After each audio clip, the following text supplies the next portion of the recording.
नमस्कार, आर्थिक समयमा स्वागत छ। म कल्पना सानु भट्टराई। दर्शकवृन्द, हामीले आर्थिक समयमा अर्थतन्त्रको अवस्थाबारे जानकारी दिँदै आएका छौं। सरकारले लिएको समृद्ध नेपाल सुखी नेपालीको नारालाई कसरी सार्थक बनाउन सकिन्छ, अब मुलुकको अर्थतन्त्रलाई कसरी अगाडि लैजाने भन्ने विषयमा हामीले विभिन्न व्यक्तित्वहरूसँग कुराकानी गरेर जानकारी राख्दै आएका छौं। दर्शकवृन्द, यसैगरी मुलुकमा जसरी लकडाउन भयो त्यस समयदेखि नै ठप्प रहेका उद्योग धन्दा कल कारखानाहरू केही मात्रामा सञ्चालनमा आएका छन् भने केही मात्रामा सञ्चालन हुन बाँकी रहेको छ। मुलुक लकडाउनमा चल्दा आवश्यक पर्ने कच्चा पदार्थको अभावमा अहिले उद्योग धन्दाहरू सञ्चालन हुन सकिरहेको अवस्था पनि रहेको छैन। हामीले विभिन्न व्यक्तिहरूसँग कुराकानी गरेर यसबारे जानकारी पनि तपाईहरूलाई राखिसकेका छौं।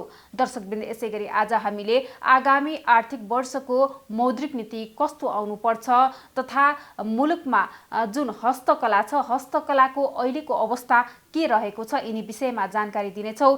यसैगरी दर्शकवृन्द, आगामी आर्थिक वर्षको मौद्रिक नीतिले कसरी कुन कुन विषयलाई सम्बोधन गरेर आउन आवश्यक रहेको छ, साथै कोभिडबाट थलिएको अर्थतन्त्रलाई मौद्रिक नीतिले के कसरी सम्बोधन गर्न सक्छ, के कस्तो किसिमले मौद्रिक नीति आएमा मुलुकको अर्थतन्त्र सबल हुनेछ, यिनी विषयबारे बताउँदै हुनुहुन्छ अर्थविद डाक्टर रघुवीर बिष्ट।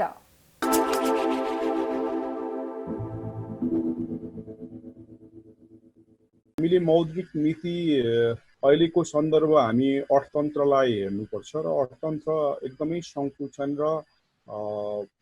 र मन्दीतर्फ चाहिँ अग्रसर भएको र साथमै बजेटले चाहिँ यसलाई वित्तीय उपकरणको हिसाबले थोरै मात्रामा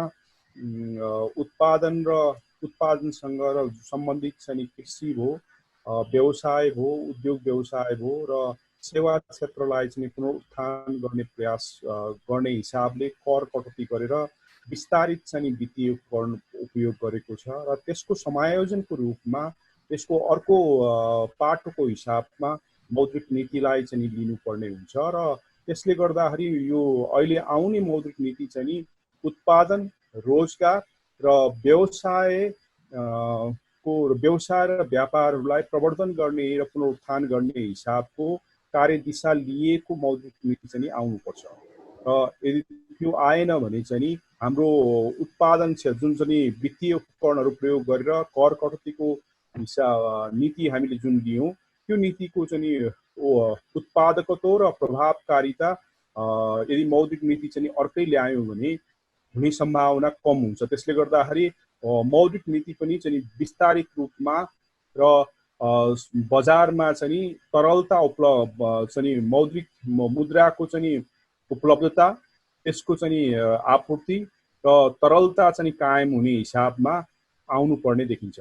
हजुर, अहिले जुन यो कोभिडले गर्दा अर्थतन्त्र पनि प्रभावित बनेको छ, यस समयमा चाहिँ मुख्य गरी मौद्रिक नीतिले कुन विषयलाई सम्बोधन गर्नुपर्ने देख्नुहुन्छ? यदि हामीले सम्बोधन गर्ने विषयको कुरा गर्दाखेरि हामीले गत वर्षको मौद्रिक नीतिको चाहिँ नेपाल राष्ट्र बैंकले समीक्षा गरेको छ। त्यो समीक्षा अनुसार चाहिँ नेपाल राष्ट्र बैंकले जुन तरिकाले मौद्रिक उपकरणहरू उपयोग गरेर बजारको तरलतालाई कायम गर्ने हिसाबमा त्यसमा चाहिँ खुल्ला बजारको हिसाबमा र उपकरणको हिसाबमा तरलता चाहिँ इन्जेक्सन गरेको हामी पाउन सक्छौँ र साथमा चाहिँ मुद्रा प्रदायको हिसाबमा यदि 6% राख्ने भन्ने चिज चाहिँ करिब 7% पुगेको अवस्था हामी पाउन सक्छौँ र कस्ट अफ चाहिँ जुन चाहिँ लगानीको जुन कर्जाको खर्च छ या चाहिँ लागत छ, त्यो कर्जको लागत चाहिँ त्यो बेलामा पनि घट्न सकेको अवस्था थिएन र स्प्रेड दरको चाहिँ अवस्था चाहिँ करिब 5%लाई काम गरेर त्यसलाई थोरै कम गर्ने हिसाबमा ल्याएको हामी पाउन सक्छौँ र त्यो सबै उपकरणको मुख्य काम चाहिँ अर्थतन्त्रमा जुन तरिकाले सरकारले समृद्धि र सुखी नेपालीको जुन नारा लगाएको थियो त्यो नाराको लागि चाहिँ उत्पादन र रोजगारी र व्यापार व्यवसायलाई प्रवर्धन गर्ने हिसाबमा लिएको पाइन्छ। तर अहिलेको घडी भनेको कोभिड-19 को सङ्कटको घडी भएकोले गर्दाखेरि बजारमा जुन व्यवसायहरू छन् तहस नहस भएको अवस्था छ र त्यसमा चाहिँ कृषि क्षेत्रको कुरा गरौँ या साना व्यवसायका कुरा गरौँ या ठुला उद्योग व्यवसायको कुरा गर्नु या व्यापारका कुरा गर्नु, सबै सुस्ती चाहिँ तपाईँको सुस्ती भएको अवस्था या स्लो डाउन भएको अवस्था हामी पाउन सक्छौँ। र त्यसको लागि एउटा अल्पकालीन हिसाबले मौद्रिक नीतिहरू चाहिँ अल्पकालीन हिसाबको लागि चाहिँ प्रभावकारी मानिन्छ। यदि हामीले विभिन्न चाहिँ अर्थशास्त्री र अन्तर्राष्ट्रिय चाहिँ अनुभवहरूलाई हेर्ने हो भने, जस्तै अमेरिकामा 2008मा यो आर्थिक मन्दी भयो र त्यसपछि गएर उनीहरूले चाहिँ मौद्रिक नीतिलाई ठुलो उपकरणको रूपमा उपयोग गरेको पाइन्छ र त्यसपछि गएर उनीहरूले त्यो मुद्रा आर्थिक मन्दीबाट चाहिँ उभर्नको लागि धेरै सहज र सरल भएको अवस्था पाइन्छ। त्यही अवस्था भएकोले गर्दाखेरि बजारलाई जुन चाहिँ हाम्रो अर्थतन्त्रका खम्बाहरू जुन छ तहस नहस भएको अवस्था छ, त्यसलाई पुनरुत्थान गर्नको लागि पहिलो कुरा त बजारमा तरलताको आवश्यकता देखिन्छ। दोस्रो कुरा त्यसको लागि आवश्यक पर्ने चाहिँ मुद्रा चाहिँ को उपलब्धता हुनु जरुरी छ। तेस्रो कुरा चाहिँ त्यसकोमा लाग्ने कर्जामा जुन लागत छ त्यो कम हुनुपर्ने देखिन्छ। यसका लागि चाहिँ मुद्रा हाम्रो चाहिँ मौद्रिक नीति चाहिँ त्यही हिसाबको एउटा तरलता त्यो अहिले अल्पकालीनको लागि भएको अवस्था भए पनि लामो र दीर्घकालीन चाहिँ क्रियाकलापहरू अगाडि बढाउनको लागि या लगानी पुँजी निर्माण र लगानी क्रियाकलापहरूलाई अगाडि बढाउनको लागि त्यो चाहिँ उपलब्धता हुनु जरुरी छ।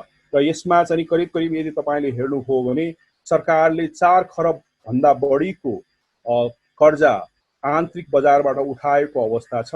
अब बेला आएको छ सरकारसँग पैसा छ कि छैन। सरकार अहिले बजेटलाई हेर्नुभयो भने अझै 2 खरब भन्दा बढी चाहिँ कर्जा उठाउने उद्देश्य लिएको पाइन्छ। तर त्यो अवस्थामा यदि तरलता कायम गर्नको लागि सरकारले खुल्ला बजारमा जति पनि ट्रेजरी बिल भयो र अन्य चाहिँ र डेभलपमेन्ट बोन्ड्सहरू यो बेलामा चाहिँ सरकारले चाहिँ बेच्ने त्यसलाई चाहिँ खिच्ने हिसाबमा र तरलता कायम गर्ने हिसाबमा जानुपर्ने देखिन्छ।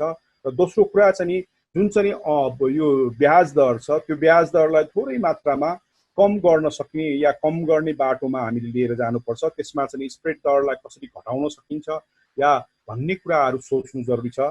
र तेस्रो कुरा चाहिँ यदि हामीले हेर्ने हो भने बैंकमा भएका जुन प्राथमिकरण गरेका कृषि भए पर्यटन क्षेत्र भए त्यसमा चाहिँ 15 देखि 10% जुन उनीहरूले सीमा क्षेत्र तोकेको थियो त्यो सीमा क्षेत्रमा अझ त्यसलाई चाहिँ थोरै मात्रामा बढाएर हाम्रो पुँजीगत चाहिँ खर्चहरू चाहिँ बढाउने हिसाबमा मौद्रिक नीति चाहिँ आउनु जरुरी छ। र त्यो यदि सकिएन भने त्यसलाई नियमन कसरी गर्ने र हाम्रो चाहिँ व्यवसायिक निजी क्षेत्रका चाहिँ बैंकहरूले या सरकारी बैंकहरूले चाहिँ त्यसलाई चाहिँ कतिको लगानी गरेको छ कि छैन र पर्यटन क्षेत्रमा त्यो जुन सीमामा गएको छ कि छैन त्यो सीमालाई बढाउनु पर्ने अहिले आवश्यक देखिन्छ। तेस्रो कुरा सरकारले चाहिँ वित्तीय उपकरणको हिसाबमा साना तथा घरेलु उद्योगहरूको लागि जुन कर छुट दिएर एउटा राहत र पुनरुत्थान गर्न खोजेको पाइन्छ। करिब करिब 9 लाख भन्दा बढी चाहिँ त्यस साना घरेलु उद्योगहरूलाई अझ मौद्रिक हिसाबले 10 लाखदेखि 15 लाखसम्म ऋण कर्जा लिएर सञ्चालन गरेका यी व्यवसायहरूको कर्जाको पुनः चालु खर्चको समस्या र पुनर्कर्जाको समस्या र ब्याज तिर्ने समस्याहरू रहिरहेको अवस्था हामी पाउन सक्छौँ। र यसले गर्दाखेरि यो कृषि र पर्यटन सँगसँगै अब साना तथा घरेलु उद्योगको लागि पनि सीमा कायम गरेर सीमा कायम गर्नुपर्छ कि भन्ने देखिन्छ। यदि त्यो गर्न सक्यौँ प्राथमिक क्षेत्रमा राखेर सीमा कायम गर्न सक्यौँ भने हामीले जुन तरिकाको उत्पादन कृषिपछि साना तथा व्यवसायले रोजगारी र हाम्रो चाहिँ उत्पादनलाई बढाएको पाइन्छ त्यो चिजलाई प्रवर्धन गर्न र पुनरुत्थान गर्नको लागि चाहिँ सहयोग हुन सक्ने अवस्था देखिन्छ। र अर्को कुरा यदि तपाईँले हेर्नुभयो भने बजेटमा हाम्रो उद्योग र पर्यटन क्षेत्र भयो अन्य कृषि क्षेत्रको लागि एउटा कोषको पुनरुत्थान कोषको चाहिँ कायम भएको पाइन्छ। त्यो कोष भएर मात्रै हुँदैन, त्यसको सञ्चालन र त्यसको कार्यान्वयन गर्नको लागि मौद्रिक नीतिमा पनि त्यसलाई सहजीकरण हुन सक्ने हिसाबले नीति ल्याउनु जरुरी देखिन्छ। र किन भन्दाखेरि त्यो कार्यान्वयन हुने चिज चाहिँ बैंकिङ क्षेत्रबाट नै कार्यान्वयन हुने र वित्तीय क्षेत्रबाट नै कार्यान्वयन हुने भएकोले गर्दाखेरि त्यसको लागि अझ विधि संयन्त्र र त्यसको आधार तथ्य र अध्ययनको आधार चाहिँ तयारी गर्नुपर्ने देखिन्छ। र अर्को कुरा यदि अहिले तपाईँको चाहिँ कस्ट अफ चाहिँ इन्भेस्टमेन्ट नेपालको सन्दर्भमा हाम्रो इन्ट्रेस्ट रेट चाहिँ बढी भएको र अहिले 11-12% अहिलेको अवस्था अझ थोरै मात्रामा त्यसलाई चाहिँ हामीले कम गर्न सक्ने हो, कम गर्ने नीति लिन सक्ने हो भने चाहिँ बजारमा जुन चाहिँ लगानी गर्न हिचकिचाएको अवस्था छ या वातावरण चाहिँ कमजोर अवस्था छ, त्यो वातावरण चाहिँ प्रवर्तन हुन सक्छ कि भन्ने आशा गर्न सक्ने ठाउँ हुन्छ। र त्यसको लागि चाहिँ सरकारले मौद्रिक नीतिमा चाहिँ बैंक रेट्सहरू, नगद र तरलता अनुपात चाहिँ घटाउने र त्यसपछि गएर यो बैंक रिजर्भ रेसियोलाई घटाउने, यी क्रियाकलापलाई तपाईँको उपकरणहरूमा एउटा तर्कपूर्ण र वस्तुनिष्ठ भएर हामीले गर्न सक्यौँ भने हाम्रो विस्तारित चाहिँ मौद्रिक नीतिलाई अगाडि सार्न सक्छौँ, जसले चाहिँ हाम्रो उत्पादन, व्यापार व्यवसाय र जुन तरिका र कृषि र अन्य क्षेत्रहरूलाई चाहिँ पुनरुत्थान र त्यसलाई र जुन चाहिँ मन्दी र सङ्कुचन आएको छ, त्यो सङ्कुचनलाई चाहिँ हामीले तोड्न सक्ने हिसाबको वातावरणमा सघाउन, त्यो जुन वित्तीय उपकरण लगाएको छ त्यसलाई सघाउन सक्ने अवस्था सृजना हुनु छ। त्यसले गर्दाखेरि हामीले विस्तारित चाहिँ यो सङ्कुचनको अवस्थामा विस्तारित मौद्रिक नीति लिनुपर्नेछ, ताकि चाहिँ हामीले बजारमा तरलता कायम होस् र पुँजी निर्माण चाहिँ हाम्रो 33% हाराहारीमा थियो, त्यो चाहिँ त्यसलाई चाहिँ बढाउन हामीले कुल लगानी बढाउन सकोस् र कुल लगानी जुन 56.6% थियो त्यसलाई चाहिँ अझ वृद्धि गर्नुपर्ने आवश्यकता हुन्छ। र साथमा चाहिँ हामीले सरकारी जुन उपभोग्य छ र निजी क्षेत्रको उपभोग्यलाई त्यसलाई बढाउनु पर्ने आवश्यकता देखिन्छ।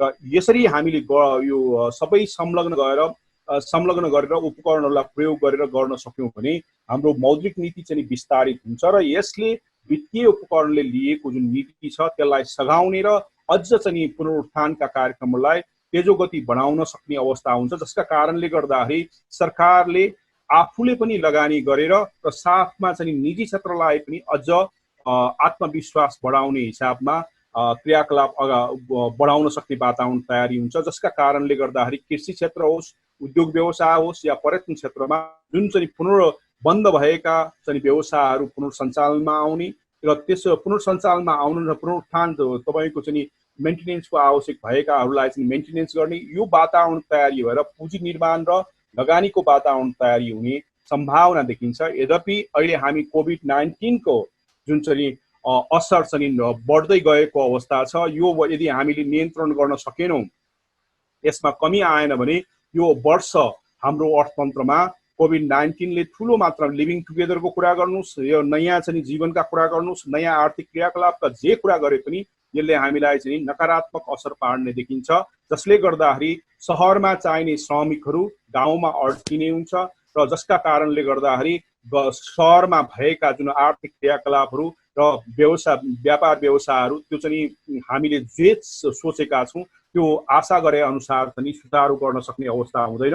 र दोस्रो, जुन गाउँमा बसेका चाहिँ हाम्रा श्रमिकहरू छन्, ती श्रमिकहरू सहरमा पस्न नपाइसकेपछि वैकल्पिक रूपमा राज्यले या स्थानीय सरकारले र प्रदेश सरकारले हामीले परम्परागत सोचै राखेर तिनीहरूलाई व्यवस्थापन नगर्ने हो र व्यवस्था गर्ने हो भने तिनीहरू पनि त्यहाँ चाहिँ दुरुपयोग हुने या चाहिँ त्यसको उत्पादक नहुने अवस्था हुन्छ, जसका कारणले गर्दाखेरि जुन सङ्कुचन आएको छ आर्थिक अर्थतन्त्रमा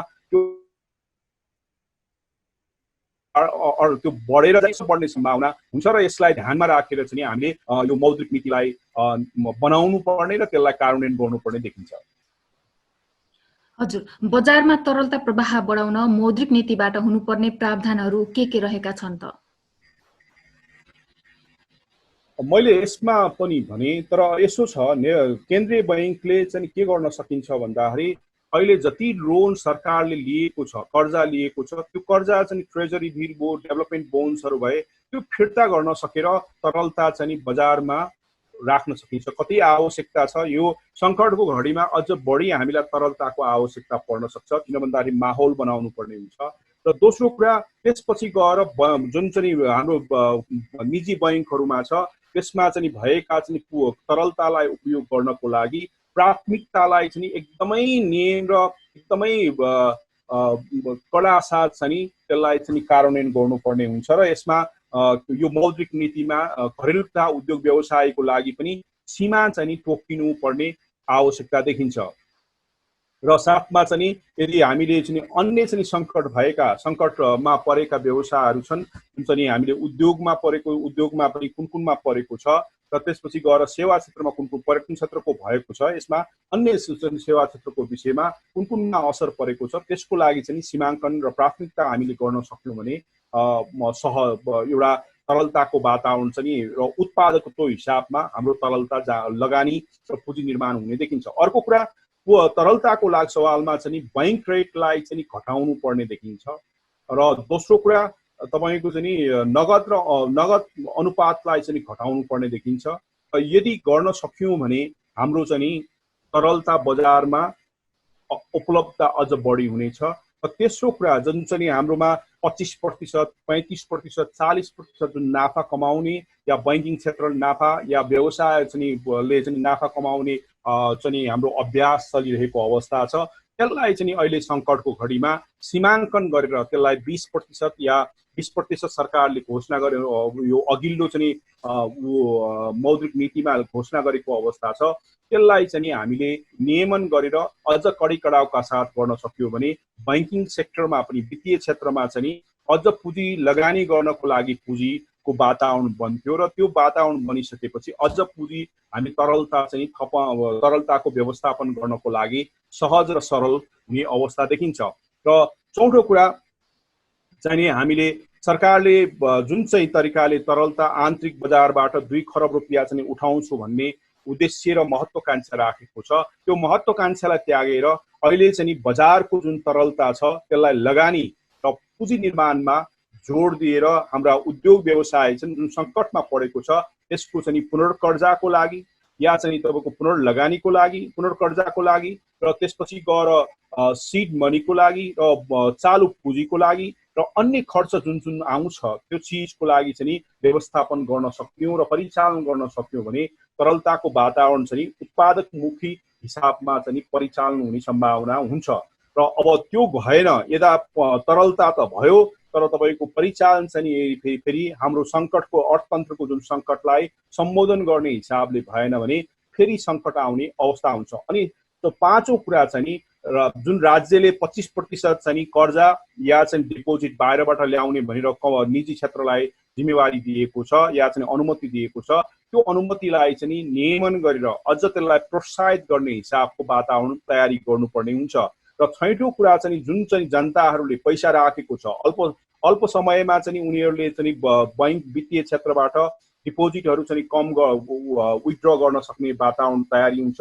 त्यो सङ्कटलाई हामीले सम्बोधन गर्नुपर्ने, तर लामो समयमा या चाहिँ कोभिड-19 को असर न्यूनीकरण भएर गयो भने त्यहाँ चाहिँ फेरि डिपोजिट आउने सम्भावना पनि हुन्छ। त्यसले गर्दाखेरि अहिलेको सन्दर्भमा जुन चाहिँ सहरी क्षेत्रमा सङ्कट कहाँ छ, सहरी क्षेत्र या गाउँ क्षेत्र दुवैतिर भए पनि जहाँ बढी छ त्यसलाई सम्बोधन गर्नको लागि जुन चाहिँ कम चाहिँ सङ्कट भएको छ त्यसलाई परिचालन गर्न सक्यौँ भने हाम्रो जुन अर्थतन्त्रमा जुन तरलता आवश्यकता पर्छ त्यो तरलता हामीले व्यवस्थापन र सङ्कट नआउने हिसाबमा व्यवस्थापन गर्न सकिने वातावरण तयारी हुन सक्छ। नत्र भने हामीलाई जुन आवश्यकता छ, जुन मनी डिमान्ड छ त्यो बढी हुने देखिन्छ, त्यो मनी डिमान्डलाई चाहिँ हामीले आपूर्ति गर्न सक्ने अवस्था चाहिँ सृजना नहुने वातावरण पनि हुन सक्छ।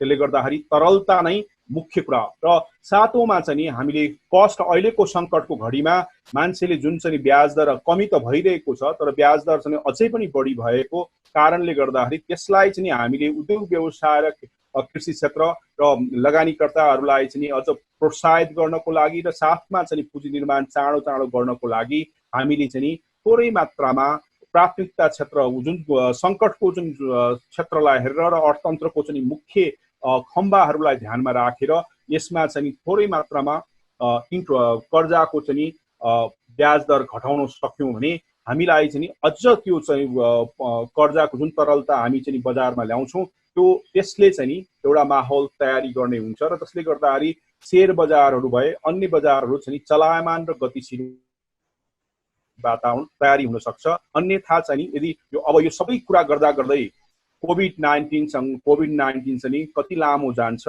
र यसको असर चाहिँ कतिसम्म रहन्छ र कुन कुन क्षेत्रमा अझ बढी हुन्छ भन्ने कुरा हामीले अध्ययन अनुसन्धान गरेर यसको चाहिँ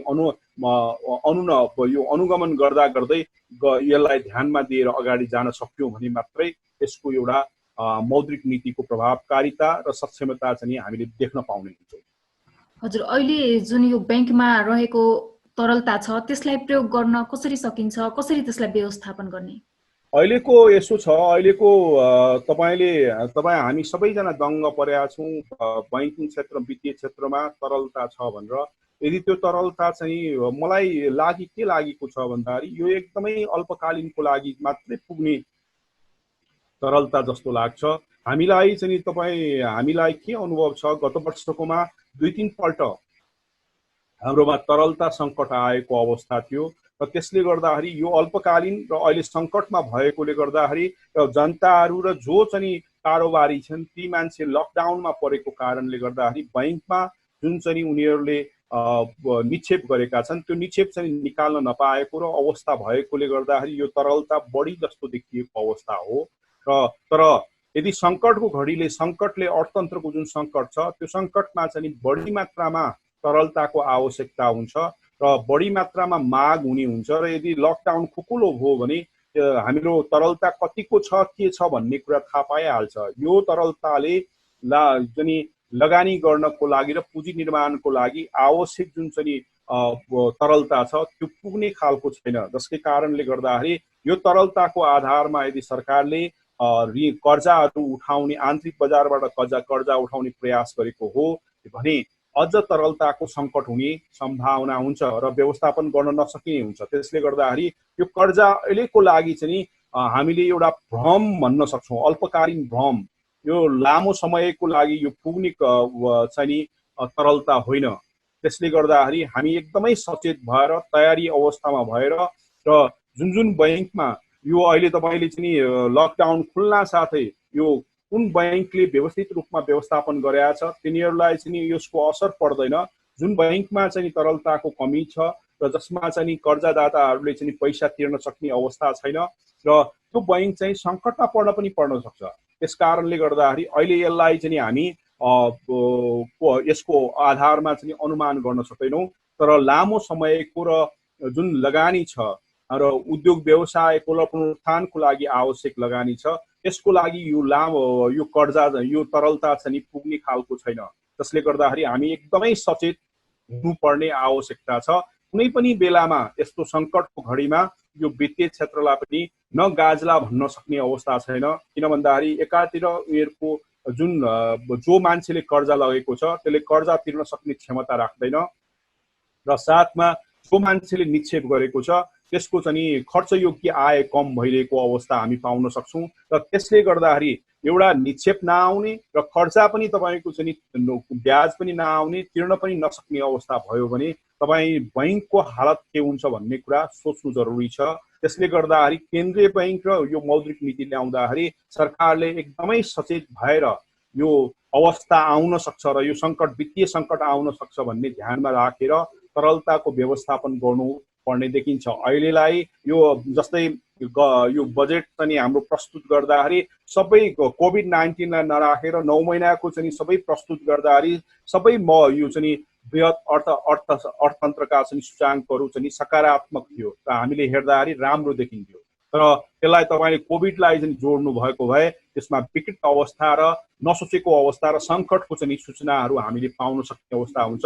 त्यसले गर्दाखेरि हामी यो वित्तीय क्षेत्रलाई जोगाउनु पर्ने हुन्छ र किन भन्दाखेरि यो सङ्कटको घडीमा हामीले यसलाई जोगाएर लगानी चाहिँ वृद्धि गरेर पुँजी निर्माण गराउन सक्यौँ भने हामी सङ्कटलाई न्यूनीकरण गर्न सक्छौँ र अर्थतन्त्रलाई चाँडोभन्दा चाँडो हाम्रो चाहिँ सामान्यकरण गर्न सक्ने अवस्था हुन्छ। त्यसले गर्दाखेरि यो अहिलेको तरलतालाई हेरेर हाम्रो तरलता छ भन्ने बस्ने अवस्था चाहिँ छैन।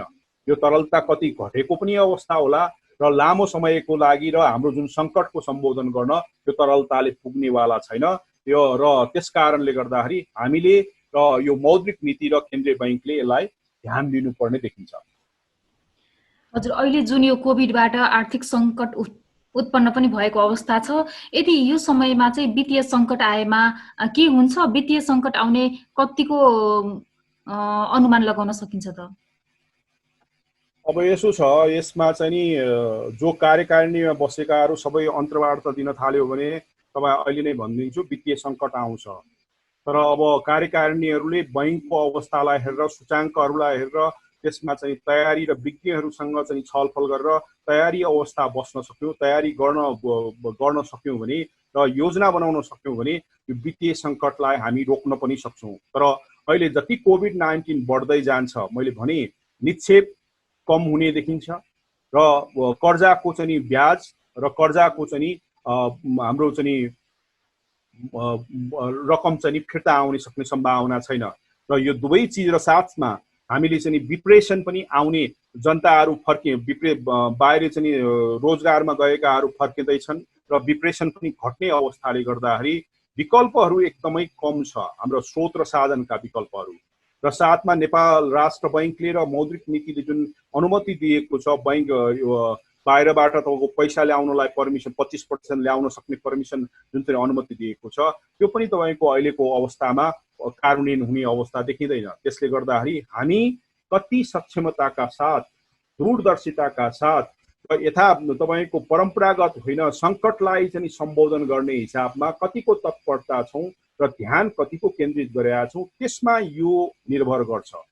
किन भन्दाखेरि अहिलेको सूचाङ्क अनुसार अहिले चाहिँ बैंकमा निक्षेप फिर्ता नलिएकोले गर्दाखेरि निक्षेप भएको जस्तो देखिएको हो र अर्को त्यस कारणले गर्दाखेरि अहिले यदि हामीले राम्रोसित सबैसँग तयारी गर्ने हो र मौद्रिक नीति पनि त्यही अनुसारको ल्याउने हो भने मात्रै हामीले यो वित्तीय सङ्कट चाहिँ यसरी यो कोभिड-19 लामो भएर जाने र यो सबै चिज चाहिँ स्रोत बैंक वित्तीय चाहिँ स्रोत र साधनहरू चाहिँ सुक्दै जाने या न्यूनीकरण हुँदै जाने हो भने स्वाभाविक रूपमा हाम्रो वित्तीय सङ्कट आउँछ। त्यसलाई हामी कसैले रोक्न सक्दैनौँ, तर रोक्न सक्ने कुरा चाहिँ हाम्रो सक्षमता, हाम्रो दूरदर्शिता, हाम्रो तयारी र हामीले चाहिँ कतिको चाहिँ यसमा ध्यान दिएका छौँ।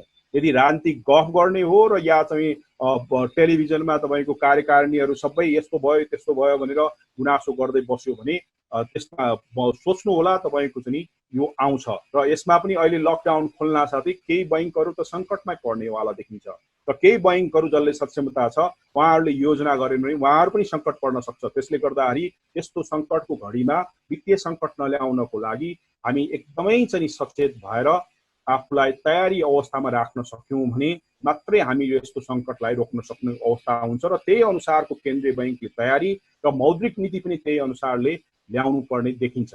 यदि त्यो भएन भने अन्तिम चाहिँ यो अहिले कोभिड-19ले जुन अर्थतन्त्रलाई गाँजेको छ त्यसको अन्तिम चाहिँ लक्ष्य या चाहिँ त्यसको निशाना भनेको वित्तीय क्षेत्र नै हो। चाँडो आउँछ या ढिला आउँछ, तर यसमा यसको निर्भरता भनेको तपाईँको कोभिड-19 कतिको लामो समय बस्छ, अर्थतन्त्रलाई यसले कतिको सम्म गाँच्छ र तेस्रो कुरा भनेको तपाईँको चाहिँ हामी कतिको वित्तीय क्षेत्रलाई तयारी अवस्थामा राख्छौँ, रेजिलिएन्ट कस्तो बनाउँछौँ भन्ने कुरामै निर्भर गर्छ। राष्ट्र बैंकले पुनर्विचार गर्नुपर्ने विषयहरू के रहेको देख्नुहुन्छ यहाँले? एउटा चाहिँ नि तरलताको व्यवस्थापन, दोस्रो तरलताको परिचालन र तेस्रो चाहिँ तपाईँको त्यसको लागत हो र चौथो चाहिँ तपाईँको भने हाम्रो वित्तीय क्षेत्रको जुन चाहिँ सुशासन छ त्यसलाई ध्यानमा दिएर सङ्कट नआउने हिसाबले ध्यान दिनुपर्ने देखिन्छ।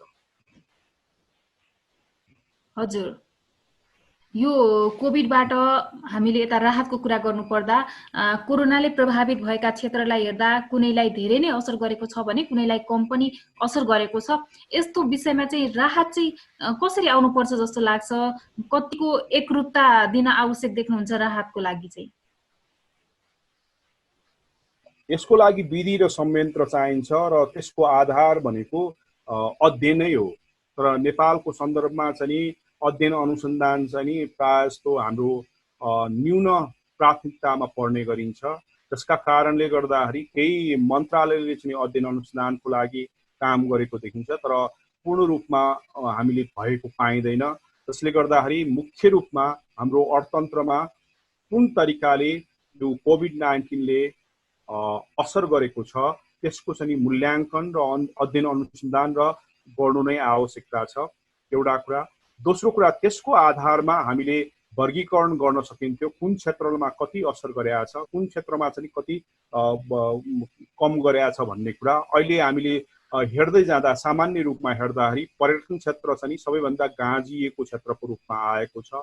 दोस्रोमा जुन क्षेत्रहरू उद्योग व्यवसाय छ जसमा मुख्यतया आयात गरेर जुन चाहिँ कच्चा पदार्थहरू ल्याएर उत्पादन र व्यवसाय गरेका छन् त्यो परेको पाइन्छ। तेस्रोमा चाहिँ ठुला व्यवसाय जुन जसले चाहिँ कृषिलाई व्यवसायीकरण गरेर गेम चेन्ज गर्छु भनेर लगानी गरेको छ त्यो चाहिँ क्षेत्रहरू परेको पाइन्छ। र त्यो सँगसँगै हाम्रो चाहिँ कन्स्ट्रक्सन क्षेत्र भयो, रियल इस्टेट भयो, त्यो ती क्षेत्रहरू चाहिँ र साथमा चाहिँ व्यापार क्षेत्र चाहिँ परेको हामी पाउन सक्छौँ। र त्यो सँगै हाम्रो चाहिँ शिक्षा र स्वास्थ्य क्षेत्र चाहिँ यसको चाहिँ चापमा परेको पाइन्छ। तर कतिको असर परेको छ भन्ने कुरा अहिले साह्रै गाह्रो छ। तर सामान्यतया चाहिँ यो पर्यटन क्षेत्रसँग सम्बन्धित क्षेत्र चाहिँ पहिलो चाहिँ रेड जोनमा र उद्योग चाहिँ आयातमुखी चाहिँ रेड जोनमा हामीले राख्न सक्छौँ।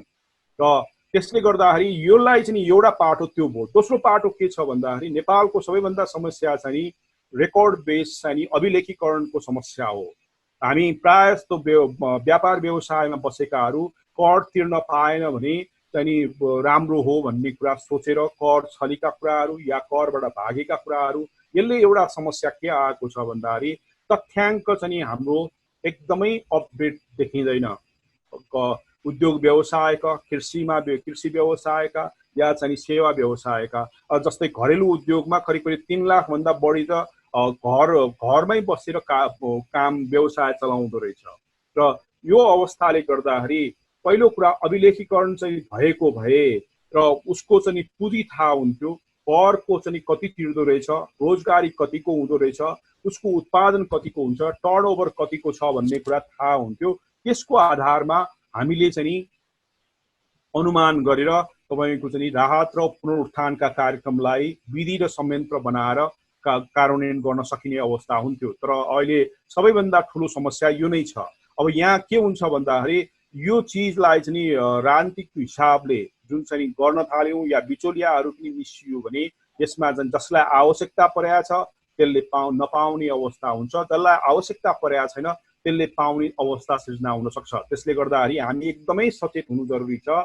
र यदि तपाईले सिङ्गापुरको कुरा गर्नुहोस् या युरोपियन युनियनको या अमेरिका या अन्य विकसित राष्ट्रको कुरा गर्ने हो भने उनीहरूको सबैभन्दा बलियो पक्ष भनेको अभिलेखीकरण हो। र साथमा त्यसको आधारमा राज्यले त्यो निर्णय गर्न सकिन्छ यसको 20% भनेको कति रहेछ त। जस्तै 15 लाख लगानी भएको छ र चालु पुँजी चाहिँ उसको यति छ, कतिपय महिनासम्म धान्नको लागि कति चाहिन्छ भन्ने कुरा हिसाब किताब गरेर गर्न सकिने अवस्था हुन्थ्यो। र नेपालको सन्दर्भमा त्यो चाहिँ साह्रै गाह्रो पक्ष छ। र त्यसले गर्दाखेरि तेस्रो कुरा चाहिँ अब यसमा जो चाहिँ निकायमा बसेका व्यक्तिहरू छन् र संयन्त्र बन्छन् तिनीहरूले यदि चाहिँ अध्ययन अनुसन्धान गर्नुभयो र विवेक चाहिँ प्रयोग गर्यो भने सम्भवतः चाहिँ हामीले जुन क्षेत्रमा चाहिँ सङ्कट भएको छ त्यो सङ्कटको घडी त्यसलाई चाहिँ सम्बोधन गर्न। अर्को चौथो विधि चाहिँ के छ भन्दाखेरि यो कुल ग्राहस्थमा चाहिँ उत्पादनमा कसले कति योगदान गरेको छ त्यसको आधारमा पनि हामी गर्न सक्छौँ। र अर्को भनेको नाफा र घाटा। अहिले तपाईँको कतिवटा वित्तीय संस्थाहरूले 20% चाहिँ नाफाको घोषणा गरेको छ, उद्योग व्यवसायले गरेको छ। त्यो नाफाको आधार पनि जसले नाफा ल्याएको छ त्यसलाई तपाईँको यसमा राख्न आवश्यक छैन। जसको नाफा छैन, जसको सङ्कटमा छ तिनीहरूलाई चाहिँ यसमा ध्यान दिनुपर्ने हुन्छ।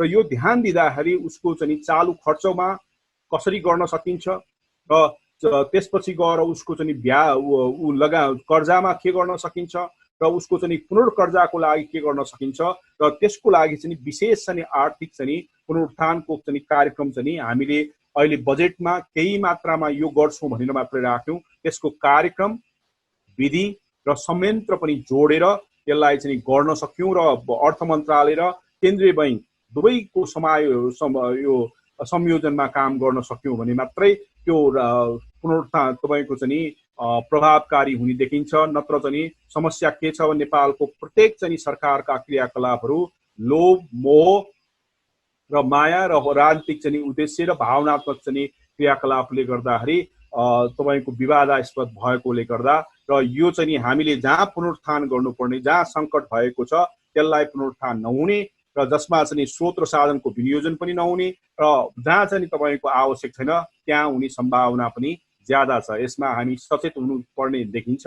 यो यदि तपाईँको चाहिँ जुन क्षेत्रलाई चाहिँ सङ्कट परेको छ त्यसैले प्राप्त गर्यो भने हामीले चाँडोभन्दा चाँडो यो कोभिड-19 जुन चाहिँ असर गरेको छ त्यसको असरको न्यूनीकरण चाहिँ गर्न सक्ने र हाम्रा चाहिँ व्यवसाय उद्योग व्यवसायहरूलाई पुनरुत्थान गरेर पुनर्स्थापना र पुनर्सञ्चालन गर्न सक्ने वातावरण तयारी हुन्छ, जसले गर्दाखेरि अर्थतन्त्रलाई थोरै भए पनि चलायमान र गतिशील गर्दै सामान्यकरण गर्ने बाटोतर्फ अग्रसर हुन सकिन्छ।